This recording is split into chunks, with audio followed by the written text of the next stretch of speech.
आज हम विधानसभा क्षेत्र करौली पहुंचे हैं। आज हमारे साथ बसपा के उम्मीदवार रविंद्र मीणा जी हैं। रविंद्र जी, पहले तो हमारे चैनल में आपका हार्दिक स्वागत है। बहुत बहुत धन्यवाद। बसपा ने सबसे पहले टिकट क्लियर करे, कैसा लोगों का आशीर्वाद आप सब लोगों को मिल रहा है?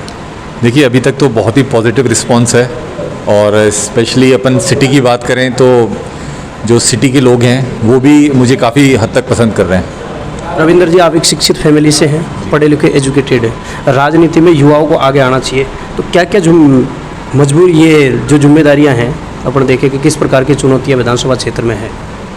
जो पर्टिकुलरली अपन करौली विधानसभा की क्षेत्र की अगर बात करें तो चुनौतियां तो मेरे हिसाब से अनगिनत हैं। यहाँ पे 26 साल हो गए डिस्ट्रिक्ट बने, बट अभी तक रेलवे लाइन यहाँ पे नहीं आई है और आई थिंक बाईपास की एक समस्या है जो लोगों की डिमांड है। प्लस हॉस्पिटल है, वो सैटेलाइट हॉस्पिटल, वो भी प्रॉब्लम है, काफ़ी दूर बना दिया गया है। वहाँ पे नेटवर्क नहीं आता है। मैं खुद पर्सनली भी गया था, सही में नेटवर्क की प्रॉब्लम है। रोड्स हैं, रोड्स तो सब जगह डिस्टर्ब हैं ही, और आई थिंक हॉस्पिटल में बंदरों का भी आतंक है।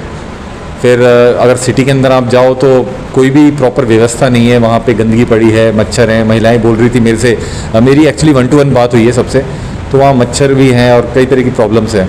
इवन मैं सुबह सुबह स्टेडियम जाता हूँ तो स्टेडियम का डेवलपमेंट भी प्रॉपर नहीं है। जिस तरीके से एक डिस्ट्रिक्ट का डेवलपमेंट होना चाहिए उसमें काफ़ी पीछे है, काफ़ी कमी है। डांग विकास बोर्ड के अध्यक्ष हैं वर्तमान एमएलए, और डांग एरिया विधानसभा क्षेत्र में इसमें ज़्यादा आता है। फिर भी आज भी हमने ग्राउंड रिपोर्टिंग करते हैं, लोगों के पास में जो मूलभूत सुविधा होती है, बिजली, पानी, शिक्षा के लिए आज भी वंचित है। तो इनके लिए क्या करेंगे? नहीं, देखिए, उन विधायक साहब को काफ़ी पावर मिली थी। मुझे लगता नहीं है कि उनने इस चीज़ का उपयोग किया, अपने पद का उन्होंने जस्टिफाइड किया। वो काफ़ी कोष ला सकते थे और उसका प्रॉपर यूटिलाइजेशन कर सकते थे, और जिस तरीके से डांग विकास का वो जो डेवलपमेंट है वो कर नहीं पाए, जस्टिफाइड नहीं है। अभी भी जैसे जो ये टंकियाँ बन रही हैं पानी की, जल जीवन मिशन, और इसके अंदर बन रही है, तो आप लोगों ने बोरिंग तो करवाई नहीं है। आपने ये निश्चित तो किया ही नहीं कि पानी कहाँ से आएगा। आप पहले उस पैसे को खपा रहे हो टंकी बना के, एंड उसके बाद आप ढूंढोगे पानी कहाँ है। तो पहले आपको पानी ढूंढना चाहिए, फिर पाइपलाइन बिछानी चाहिए और फिर टंकी बनानी चाहिए। तो ये उल्टा प्रोसेस कर रहे हैं। तो आप देखिए कितना यहाँ पे लूटमार है, और जो अनडेवलपमेंट है, जो विधायक की सोच है वो काफ़ी डेवलप नहीं है। रविंद्र जी, घोषणाओं की मैं बात करूं, चुनाव के समय लोग घोषणा तो कर देते हैं लेकिन उसमें आम व्यक्ति पिसता है। तो चुनावी घोषणा से आम लेना देना कितना रहता है कि कितने लोगों को लोग उतारनी चाहिए जो घोषणा के हिसाब से, कि सारी घोषणाएं क्या पूरी कर देते हैं? राजनीति में इसका क्या है? देखिए, घोषणाएं तो एक्चुअल में ज़रूरी है, फिर जनता को उन घोषणाओं को याद दिलाना चाहिए। मतलब अगर वो करते नहीं हैं, विधायक या कोई भी पार्टी है, अगर उन पे खरी नहीं उतरती है, तो वो उन घोषणाओं से वो नेक्स्ट टाइम अपना जजमेंट ले सकते हैं कि यार इन लोगों ने ये 5 वादे किए, 5 में से इसने 1 भी नहीं किया या इनने 2 किए, तो उसके हिसाब से जजमेंट हो सकता है, एक प्रॉपर जजमेंट। तो मेरे हिसाब से घोषणाएं वो तो ज़रूरी हैं और उनके हिसाब से काम भी ज़रूरी हैं। प्रशासन प्री प्लानिंग बना पाता है, लेकिन लॉ एंड ऑर्डर की स्थिति आज भी करौली में हमने देखा है, पिछली बार आपने भी देखा होगा तमाम प्रकार की। तो अगर आपको लोग आशीर्वाद दें और यहाँ से अगर आप चुन के जाए तो लॉ एंड ऑर्डर का क्या प्लानिंग है आपका फ्यूचर? देखिए, मैं बार बार कहा है, ये एडमिनिस्ट्रेशन फेलियर की वजह से है। एक एमएलए होता है, वो टॉप लेवल पे बैठा हुआ है अपने विधानसभा क्षेत्र के अंदर।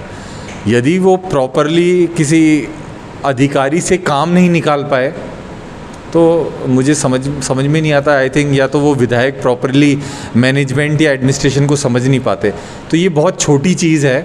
अगर एडमिनिस्ट्रेशन प्रॉपर हो, वो पुलिस को पुख्ता लगाए, तो क्राइम और ये सब चीज़ें बहुत कम हो जाती है। मुझे लगता है जो पूर्व विधायक है उनकी शय से ही आधे से ज़्यादा काम हो रहे थे। पिछली बार यहाँ से बसपा से जीत के गए और कांग्रेस में विलय हो गए। इस बार आपने ऐसी सीट को चुनी जहाँ से बसपा के अत्यधिक वो है, ये आपका गृह क्षेत्र भी है, यहीं के आप हैं। तो लोगों का जिस प्रकार पिछली बार बसपा के कार्यकर्ताओं के हताश हो गए, इसलिए क्योंकि जितने भी एमएलए चुन के जाते हैं वो कांग्रेस में विलय हो जाते हैं, पार्टी ने भी उनके खिलाफ कार्रवाई की। तो इनमें आपका क्या मत है कि जो लोग जीत के बसपा से जाते हैं उनको विपक्ष में रहकर लगातार लोगों की आवाज़ बढ़ना चाहिए, सरकार के स्वर में स्वर मिलाकर अपना काम निकालना चाहिए?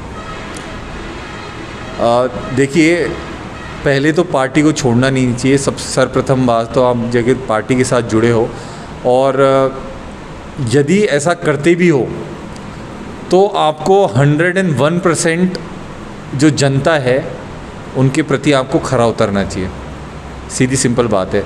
और दूसरी ये बात है कि मैं छोड़ के जाऊंगा नहीं जाऊंगा, तो जैसे 5 उंगलियां हैं बराबर नहीं होती। एक फैमिली के अंदर 2 बेटे हैं, 5 बेटे हैं, ज़रूरी नहीं है वो सब सेवा करते हैं माँ बाप की।